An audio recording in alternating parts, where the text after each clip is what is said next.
Failover cluster instances aren't the only mechanism for high availability in SQL Server.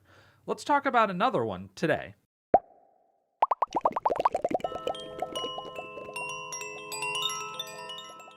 Welcome to this video on SQL Server on Linux. My name is Kevin Fiesel, and I'm the proprietor of Catalxy Services LLC, a consulting firm which specializes in work all across the data platform space, especially SQL Server.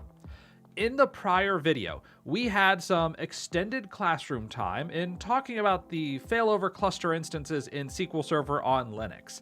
FCIs are a useful mechanism for providing redundancy against hardware failure. In this video, we are going to cover availability groups, another technique for high availability in SQL Server. Availability groups serve two major purposes in SQL Server on Linux.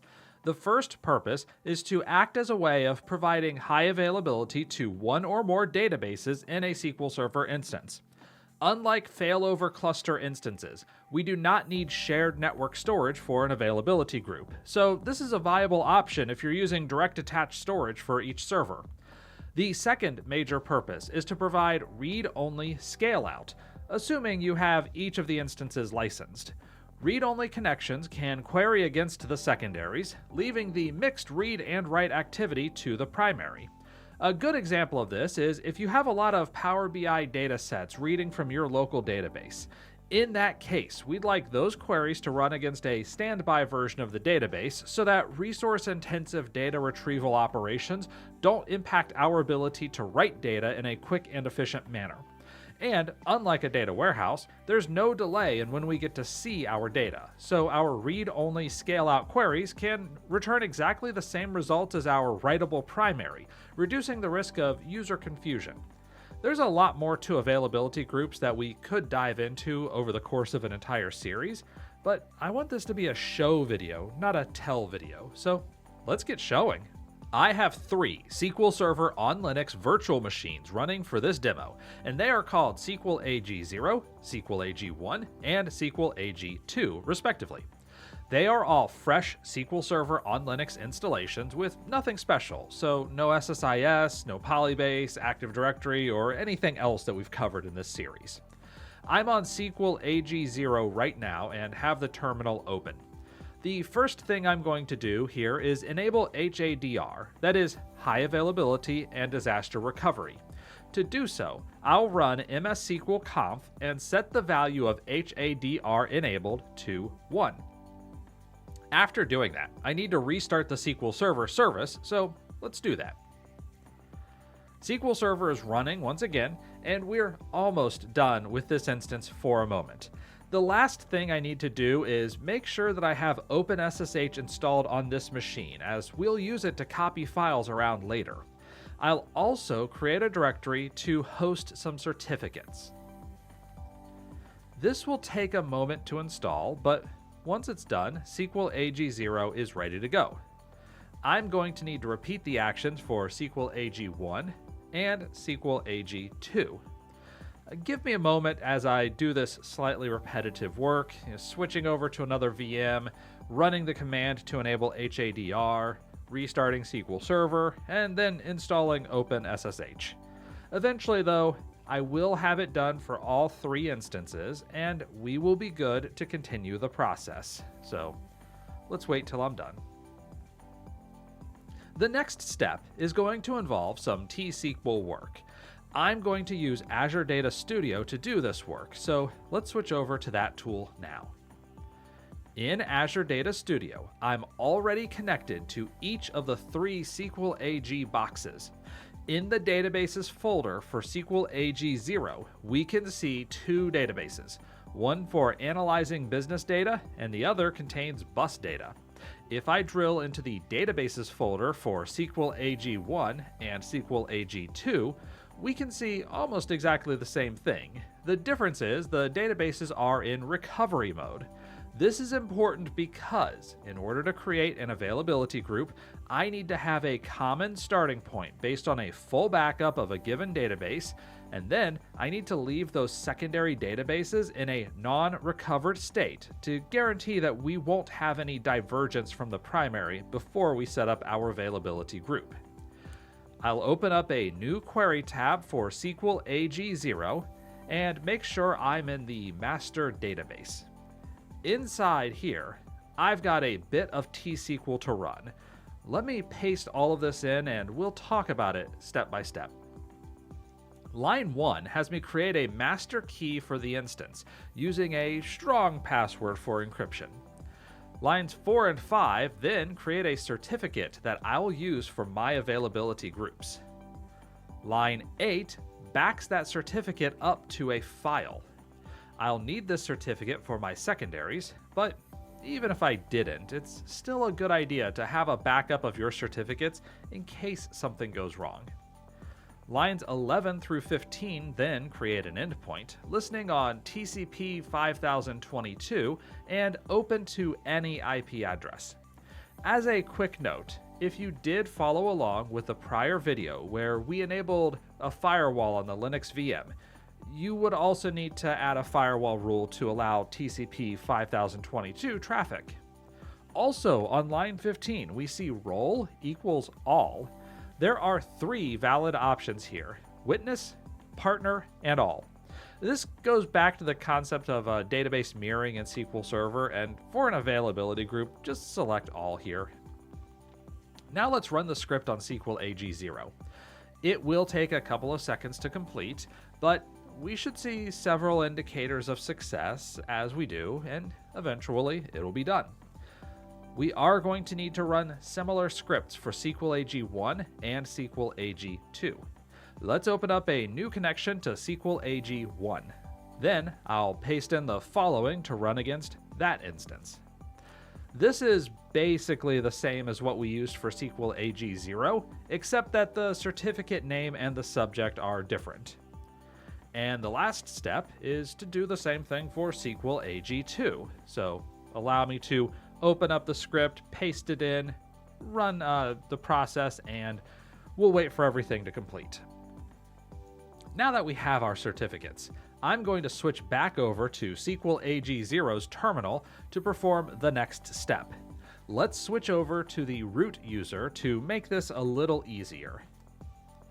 Now that I'm root, I'm going to navigate to the directory where I put my certificate and see what's there. I can see SQL AG0_cert.cer in the list. I'll need to copy this over to the other machines and get their certificates on SQL AG0. At the end of the day, I need all 3 certificates on all 3 machines. Let's use SCP to do this. I'll run the command to copy SQL AG1's cert over. It's not going to be quite as easy as a straightforward SCP command because my test account user doesn't have access to the MS SQL data directory. So I'm going to need to do this in 2 parts. The first part is to SSH over to the remote server and copy the cert file to a location my test user has access to using sudo. As I run this command, we can see that I need to add the connection, so I'll say yes to it. I've connected to the remote machine, so let's run a copy command. All of this worked, so I can exit out of SSH. Now, from SQL AG0, I can run SCP to copy the file from SQL AG1 to my SQL AG0. We're going to need to do exactly the same thing for SQL AG2, so let's go through each of those steps again. First up, I'll SSH into the server. Then, after I've accepted that, yes, this server is the one that I think it is, I'll need to copy the cert to the /home/testo user directory, and then change the ownership of the certificate, and exit. Now, from SCP, I can run the command for copying from SQL AG2's certificate location to SQL AG0's location, and now I have SQL AG2's certificate. So at this point, I have the AG1 and AG2 certificates on AG0.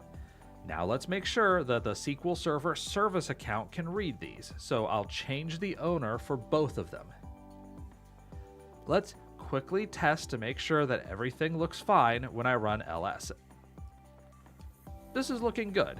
Now I need to copy the AG0 cert to my test account's home directory to enable the other two machines to get access to it.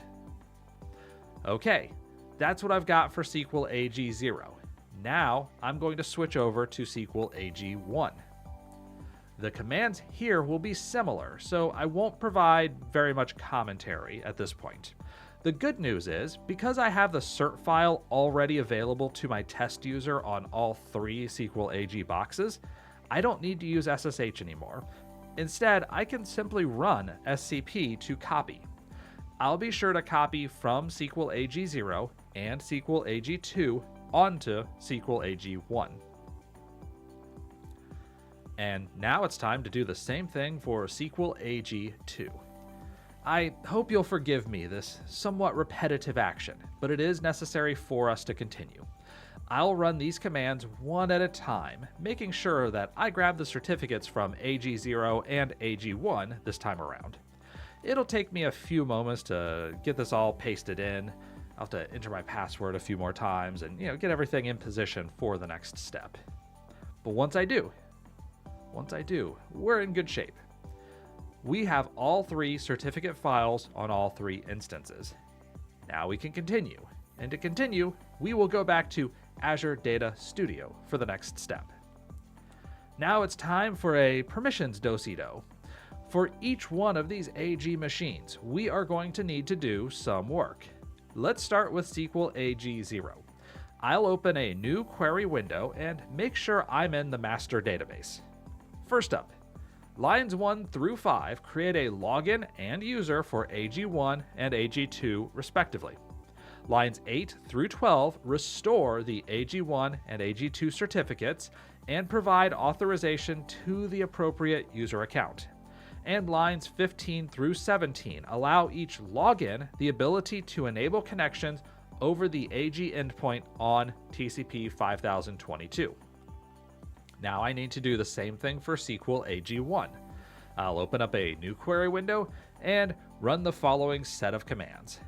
The commands themselves are the same as before, except obviously we're using SQL AG0 and SQL AG2 instead of SQL AG1 and SQL AG2. And, as you might expect, we are going to need to do this one more time, this time around on SQL AG2. We now have one big happy endpoint connection family, and it's time to create some proper availability groups. Then we can share our two databases with the other instances. For this, I'll use T-SQL. I've got two databases, so let's create two different types of availability group routing. For our first trick, I'd like to make bus data part of a 3-node availability group where one node is the primary and we have two readable secondaries. I'm going to paste in a lengthy command here and we'll take a look at it together. Like I mentioned, this is a pretty long query, but let's walk through it together. It starts off with the T-SQL statement, create availability group on line 1. There are 3 options for clustering. Windows Server Failover Clustering, or WSFC, is the first. External clustering is the second, meaning that we're using some other mechanism, such as Pacemaker, to control our cluster. The third option is none, indicating that we don't actually have a cluster. If we intend to use Pacemaker to control failover, we'll want to set this to external. But note that we didn't actually set up Pacemaker in this video. Although we could set it up after the fact and use external as the cluster type, in this case, I'm going to set it to none because I'm not going to use Pacemaker at all. Line 2 captures that this is happening for the bus data database. We only have one database in this availability group, but this will accept a list of databases if we want to tie the fate of multiple databases together.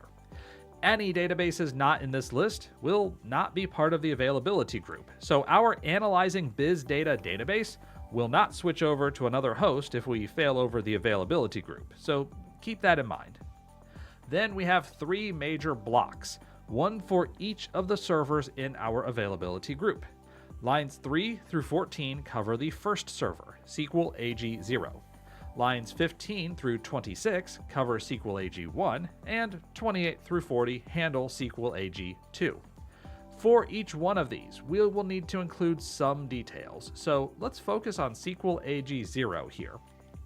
On line 4, we specify the endpoint URL, which should be the fully qualified domain name for our server and the endpoint port that we specified before, which in our case was 5022. Note that the protocol here is TCP. All of this is going to be necessary to define a proper endpoint URL.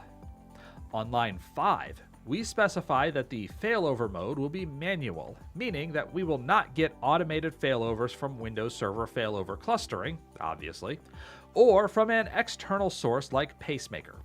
This makes sense considering we don't have either of these set up, and Windows Server failover clustering isn't available on Linux.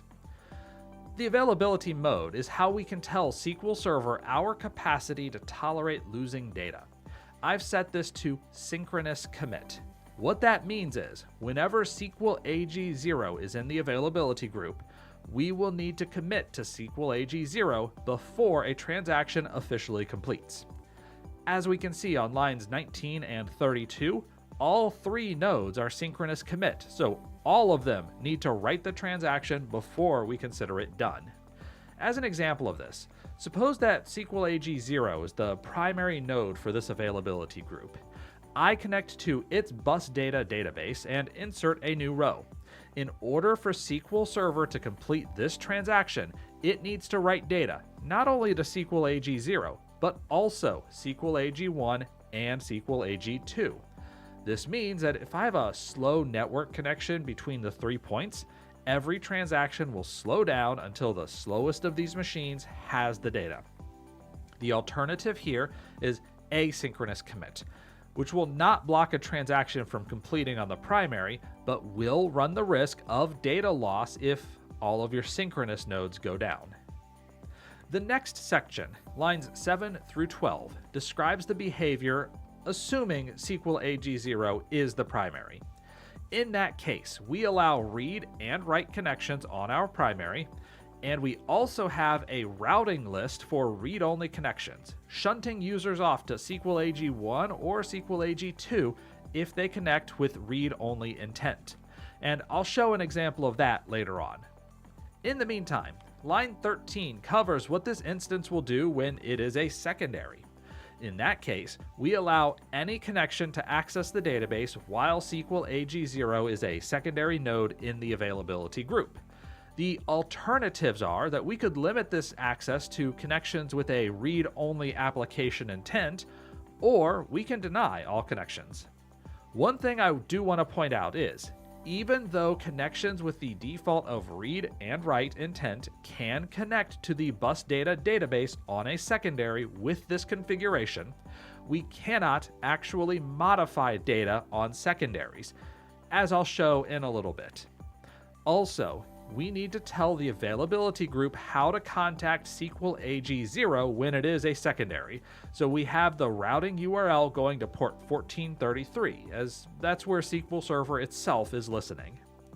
Lines 15 through 27 repeat this process for SQL AG1, and I've left the settings basically the same, save that we're connecting to a different endpoint URL, and our read-only routing list includes SQL AG0 and SQL AG2. Scrolling down to lines 28 through 40, we have a similar story for SQL AG2. After that, on lines 41 and 42, we create a listener called AG Listener. In Windows, with Windows Server failover clustering enabled, the listener is a WSFC resource that takes its own IP address and is the endpoint we want our applications to connect to, rather than connecting to any of the individual nodes. That way, if SQL AG0 fails over to SQL AG1, we won't need to update any connection strings. Instead, the listener would stop routing to SQL AG0 and instead route to SQL AG1. In Linux, the story is pretty similar if we have Pacemaker. We would create a Pacemaker resource with a DNS entry pointing to the appropriate SQL Server instance and have users connect to that DNS entry. When we need to fail over, Pacemaker updates the entry to the new primary's IP address, and we would direct people that way instead. But we aren't using Pacemaker, and so the listener is going to be the IP address of my primary, that is the SQL AG0 box. This is a lot less robust, as it means we are connecting directly to the primary, and if the primary goes down, we would need to update connection strings. That's why this setup is honestly the worst of the bunch, but it's also one that requires the least coordination and server administration knowledge. Now let's run the command. It doesn't take very long to finish, and it's going to create the availability group for us.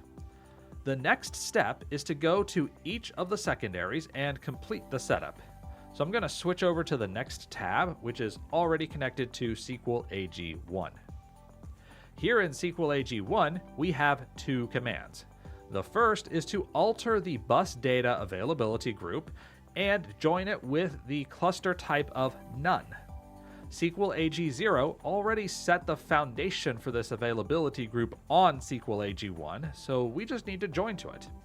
Then we alter the bus data database and set the HADR availability group to bus data AG, and that will finish this task. At this point, once the query is finished, bus data on SQL AG1 is in sync with SQL AG0. Let's switch over to the next tab and do the same thing for SQL AG2. This as well will take just a few moments, and once it's done, we'll have the availability group up and running like a champ. Now that it is running, let's see what we can do. I'm going to switch back to the tab for SQL AG0 and use the bus data database. Then I'll paste in a query to select everything from the stops table where the ID is han main. Let's run that query and we can see the result. I want to point out that zone ID is null. The next operation I'll do is to set zone ID to 1. And now that I've done that, let's switch over to SQL AG1. On here, I can run the same query against dbo.stops and see that zone ID is 1, meaning that we are in sync, moving data from SQL AG0 to the other instances. This is exactly what we would expect given that we are in a synchronous commit mode. But let's see if we can update data on SQL AG1. I'll paste in a command to update the stops table and set the zone ID to 2. When I try to run this query, it returns an error indicating that the bus data database is read-only. We can read from our secondaries, but we cannot write to them. That way, we won't run the risk of incompatible updates on different nodes causing a data integrity problem. All writes need to go through the primary. But what we can do is perform reads through the secondaries. We could, of course, connect directly to the secondary like we are now, or I can connect through the listener. I'm going to use SQL Server Management Studio for this part because it will give me a chance to shake things up just a little bit. I'm going to connect to my listener, and as a reminder, because I don't have Pacemaker configured and I don't have any fancy DNS entries to point to a listener, I need to connect directly to an IP address. If I were to connect right now, I'd actually go to SQL AG0 directly, but let's suppose that I'm going to run some expensive reporting queries and I don't want to overwhelm SQL AG0. I'd instead like to connect to one of the secondaries to do this work. If I navigate to the options menu, I want to do two things. First, in the Connection Properties tab, I will choose bus data as the database I'm connecting to. Then, I'll switch to the Additional Connection Parameters tab. I want to make sure that I have the phrase application intent equals read-only in the box. There should be a space between the words application and intent, and read-only has no hyphen or space. By including this connection string parameter, we are telling the listener that we will not perform any write operations over this particular connection. Now I'm going to right-click on the server in SSMS and select New Query. In the query window, we can see that it automatically assigns me to the bus data database, as that's what I told it to do in the connection properties. Now I'm going to run a command to get the server name. Even though we connected to the IP address of the primary node, we can see we're actually connected to one of the secondaries, so that's pretty nice. Now for the other example. For that, let's switch back to Azure Data Studio. This time around, I'm going to create an availability group for analyzing biz data. This availability group starts off similarly to the bus data one, but diverges on line 1 where we set the cluster type to external. This is what we would use if we were running Pacemaker. Then for SQL AG0, we note on line 5 that its failover mode is external rather than manual. In other words, we're expecting Pacemaker to perform this failover operation. In the primary role section of lines 7 through 11, we only have one read-only routing option, so we will only route to SQL AG1, not SQL AG2. Scrolling down to lines 14 through 25, we see something similar for SQL AG1. It has an external failover mode, demands synchronous commit, and will allow read-only routing to SQL AG0 if it is the primary. Where things really change is with SQL AG2, lines 26 through 32. In this case, we don't have a primary role, meaning that this database is never allowed to be the primary on this SQL AG2 instance. And in its secondary role, we don't allow connections to the database at all. You might be wondering, well, why would we ever do this? There are a couple of reasons. One reason is for disaster recovery. Let's suppose that SQL AG0 and SQL AG1 are hosted in the same data center, perhaps even on the same rack. SQL AG2 could be hosted somewhere across town or far enough away that if our data center failed, we would still have the instance available to us. Because there's some physical distance between the servers, we don't want to eat the latency cost in requiring synchronous commit, so we would use asynchronous commit instead.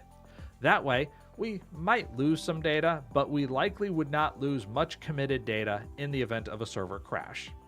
As for not allowing connections, this makes it clear that this database is not available for read. Perhaps our DR server is a little undersized, or maybe we've licensed it in such a way that we're actually not allowed to read while the primary is active. Regardless of the reason, we still need to wrap things up with the configuration, so let's go over to SQL AG1 and run a pair of commands. Just as before, we want to join the availability group. This time though, we need to set the cluster type to external. Then we'll add the analyzing business data database to the availability group. I've done that for SQL AG1, and now we'll do the same thing for SQL AG2. This will take a few moments to complete, but eventually it will finish with success. At this point, I would like to try to access the database from SQL AG2. As soon as I try to use this database, I get an error saying that it is not available for connection. And that, everybody, is all I've got for availability groups today. We covered quite a bit about availability groups in today's video, but as you can imagine, there's a lot more you can do with them, to the point that there are entire books on the topic of availability groups. Hopefully this gives you an initial idea of how they work and how we can take advantage of them in Linux for scaling out our read capabilities. We'll have links and show notes in the description below, and until we see each other in the next video, take care.